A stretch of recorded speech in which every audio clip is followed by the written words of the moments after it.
How's it going, guys? I'll start off this video by saying this is my first video, so it's probably gonna suck. I apologize, but I just wanted to give you a little walk around of my Hobie Pro Angler 12 in Dune.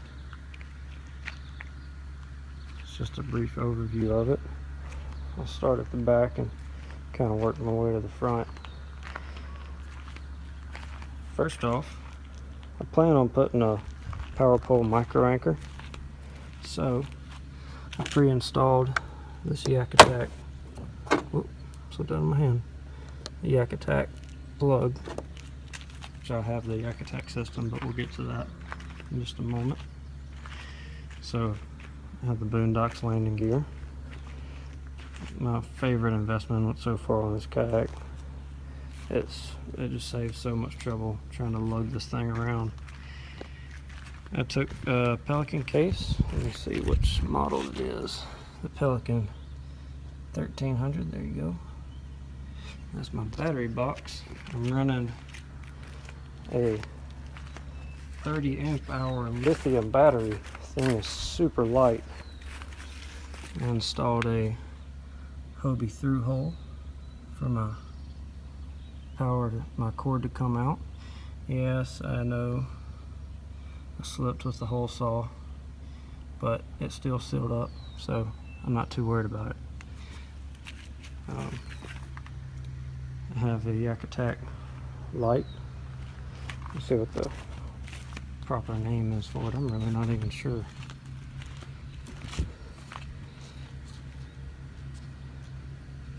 The Carbon Pro.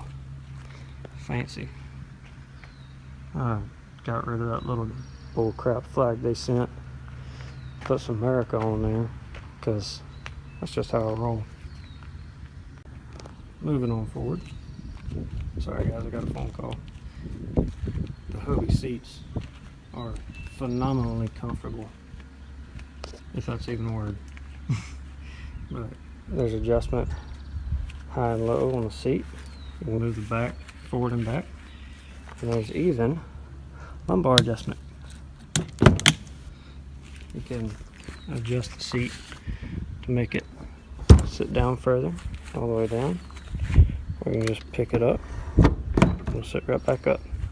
I prefer that because I can fit my tackle boxes underneath it better. I have this $30 Hobie tray. It's another great $30 to spend. Little elastic holders hold the tray on. It pulls out. It's got plenty of room. I think you can actually fit two 3700 Plano boxes in there. If 37 is the right number. Either the 3600 or 3700 Plano boxes. You can fit two of them in there.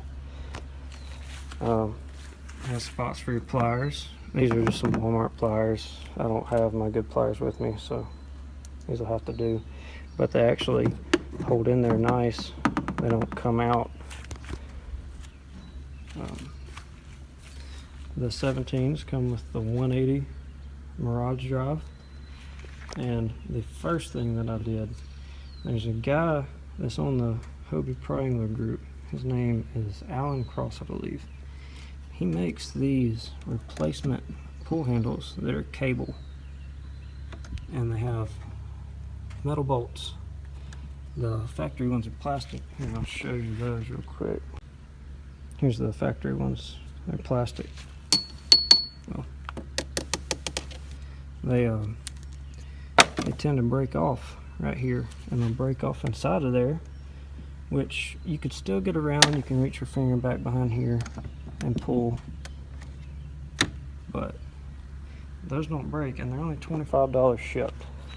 That's a heck of a steal for not being, well, inconvenienced on the water. Okay, going around to the other side, I have my Lowrance Elite 7 Ti. Hadn't got to use it yet, so maybe I'll do another video after I've gotten some time fooling with it. It'll be my first Lowrance. I've always had hummingbirds on my bass boats.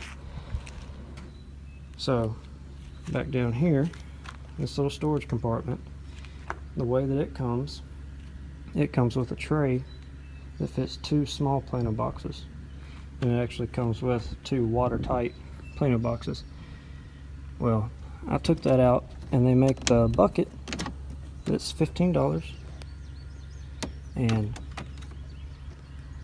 I put that in there, and that's how I mounted my Yak-Power.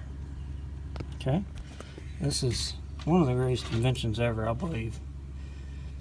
So I have a dual USB charger, and it's got a voltmeter in the middle in between the two, my Yak-Power controller, and just a 12-volt plug if I need to charge anything random. So the way this works is, right now my battery is hooked up.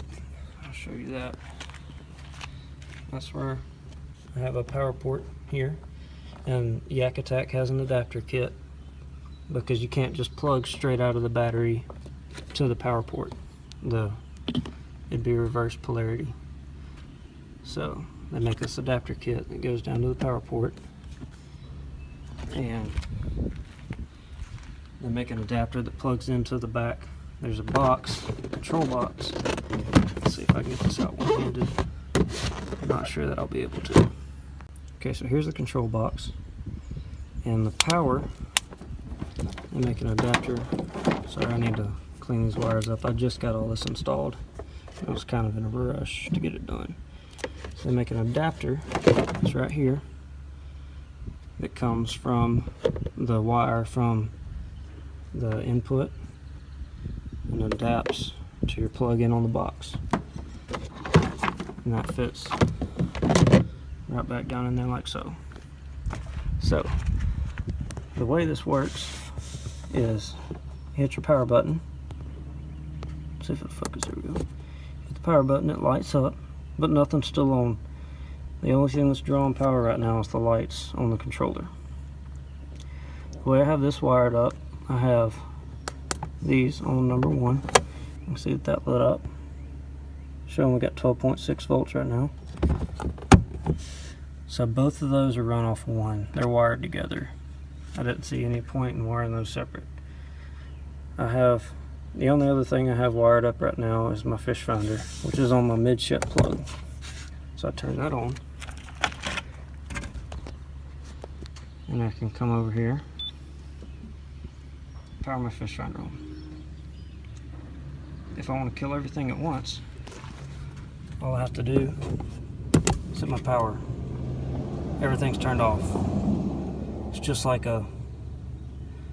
you disconnected your battery. There's nothing drawing power at the moment. So that's a really nice little addition, especially if you plan on running several different things. I'm not sure what I'm going to run off of my bow plug, because you have your bow, midship, and your stern, and then 1 and 2 accessory plugs for whatever you want. So I'm running these 2 plugs off of my 1. I'm running my fish finder off my midship. There we go. I'm not sure what I'm going to run off my bow. I'm going to run my power pole off the stern whenever I get it. So my bow and my number 2 plug, I'm not sure what I'm going to do. I'm thinking about running a light kit. I've looked at the Yak-Attack lights. I like those. I just have a hard time drilling a hole in the outside of my kayak, not knowing if I'm going to like it or not. So I'm still debating on that. So most likely the light kit, I can run that off of one of those. If y'all have any other suggestions of another electronic to run, I'm all ears. But that's the Yak-Power. A really simple install. Of course, it just took me a little extra time because I'm not that great of an electrician, but I'm decent. I'm decent enough to do what I need to do. For those unfamiliar with the Hobies, of course, a lot of y'all already know all about this, but this front storage compartment on the 12 is actually smaller, but it's still a decent amount of space to store random stuff. I have a little Bluetooth speaker, a waterproof box, I have my PFD, rain suit, and a fish roller, some sunscreen, and some other little miscellaneous stuff. You can make a little small toolkit, a little electric kit, if you so desired.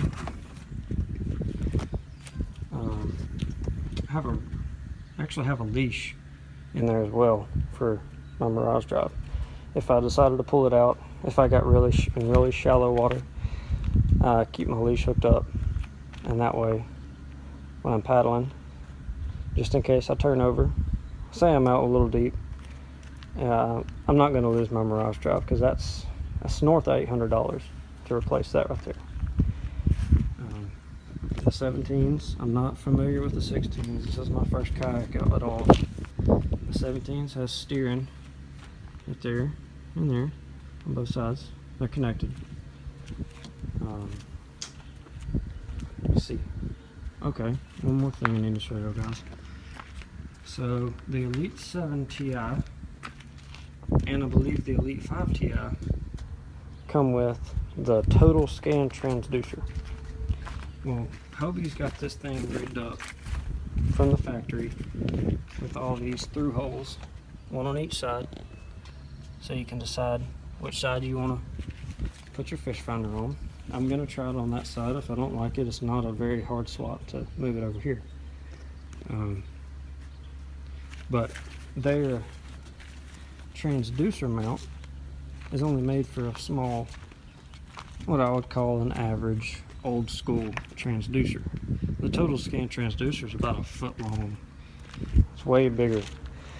So they make Hobie actually makes a mount for it, but I decided to go with the Burley Pro mount.